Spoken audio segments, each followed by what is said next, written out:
이번 영상은 교육청 장학사님 앞에서 꼴값을 떨었던 선배에 대해 마저 말해볼까 해요. 이러니 저러니 해도 장학사님 통해서 선생님한테 개긴 그 선배는 또라이가 맞아요. 아무리 선생님이 싫어하셨다지만 당시엔 지금보다 학생들 수가 훨씬 많았거든요. 당연히 그 선생님이 그 선배 한 명만 싫어하셨을 리도 없고, 그게 아니라도 선생님쯤 되면 신경 써야 할 학생들이 한둘도 아니었어요. 아무리 선생님이 싫어하는 학생이 있어도 무한히 괴롭힐 수는 없다는 말이에요. 그걸 손님 앞에서 선생님 위신을 떨어뜨리는 행동을 했으니 누구에게도 공감받지 못했어요. 저나 제 친구들도 그랬었지만 아마 그 언니도 친구들한테 공감받는 상황은 아니었을 거예요. 그런데 제가 정말 신기하게 생각했던 건 그 언니가 정상적으로 졸업을 했다는 거였어요. 저쯤 했으면 자퇴하거나 전학을 각오한 상태에서 일을 저지르고도 남을 상황이거든요. 그게 아니라도 정상적인 정신머리로는 버티기 힘든 학창시절만 남기도 했을 거고요. 그 언니가 기합을 얼마나 받았건 얼마나 심한 체벌을 받았건 그 주위 사람들은 생각보다 안 와닿는 측면이 많을 거예요. 그 언니 혼나고 있을 동안에 다른 사람들은 수업을 받고 있었을 테니까요. 그런데 막상 그 언니가 학교 다닐 적에 제일 많이 혼났던 이유가 성적 때문이라는 거였어요. 애초에 학원 다닐 사정도 아니었던 학생을 수업 시간에조차 선생님께 대들었다는 이유로 수업 열애의 기합과 체벌로 시간을 보내놓고도 그 언니는 항상 성적으로 혼났다는 거였어요. 물론 이런 게 이상하지 않았던 이유는 어쨌건 중간고사 이후로 메타작을 벌이고 나면 죽도록 혼났던 애들은 어지간하면 성적이 올라갔기 때문이기도 한데요. 그래도 이런 경우는 선생님이 일부러 성적 안 나오게 조장하지는 않았잖아요. 그런데 그 언니는 선생님이 일부러 성적 낮게 나오도록 조장해놓고 그걸로 혼낸 거예요. 다른 애들한테는 혼낸 다음에 공부할 시간 정도는 줬거든요. 뭔가 부조리한 것 같으면서도 어째 당연하다면 당연한 결과이기도 했는데요.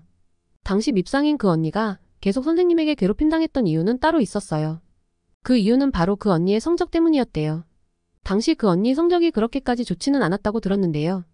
분명히 그 선생님은 짜증이 나서 회초리를 시도 때도 없이 휘둘렀을 뿐이었는데 그럴수록 그 언니의 성적이 올랐다는 거였어요. 그렇다고 그 언니가 따로 학원을 다니거나 한 것도 아니었는데도요. 듣기로는 어느 정도 조짐이 있기는 있었다고 했어요. 표정이 마음에 안 든다고 해서 복도로 불러내는 것도 하루 이틀이지 매일 그럴 수는 없잖아요. 어느 순간엔가부터는 숙제나 공부를 핑계로 불러내셨대요. 괜히 불러내서 문제를 풀어보라고 시키신다거나 교과서 문제를 간단히 질문하는 식으로요. 당연히 처음엔 불려나가면 무조건 엎드려 뻗쳐서 맞을 준비부터 했었대요. 물론 시간이 지나서 대답을 하기 시작된 다음이라고 그 자세가 고쳐지지는 않았대요. 한 문제 내서 맞추면 두세 문제를 내면 될 일이니까요. 거기에 선생님 몇 분이 추가로 합류하셨대요. 그 언니 사건이 워낙 유명해서 다른 선생님들한테도 밉상으로 찍혔나 보더라고요. 그 정도에서 그 언니가 다 포기했더라면 그 언니는 그냥 흔한 문제아로 남았을 거예요. 선생님들이 문제를 내면서 딱히 풀이 과정을 알려준 것도 아니었어요. 단순히 정답이다 아니다만 알려주곤 틀리면 회초리를 들 뿐이었어요. 그것도 선생님 한두 분만 그런 것도 아니었어요.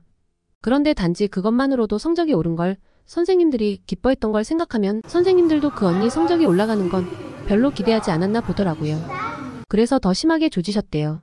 결론부터 말하자면 그렇다고 그 언니가 엄청 좋은 대학교를 가거나 한 건 아니랬어요. 선생님들조차도 막대할 정도로 원래 성적이 개판이었는지라 성적이 올라봐야 한계가 있었대요.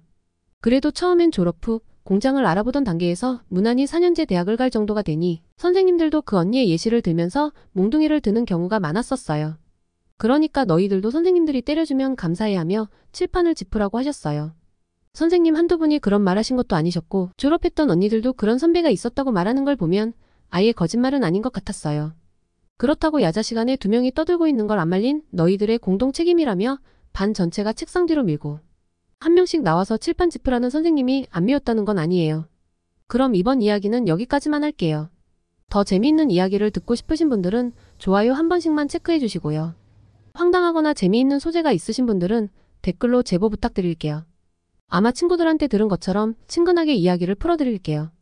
그럼 다음 영상에서 만나요.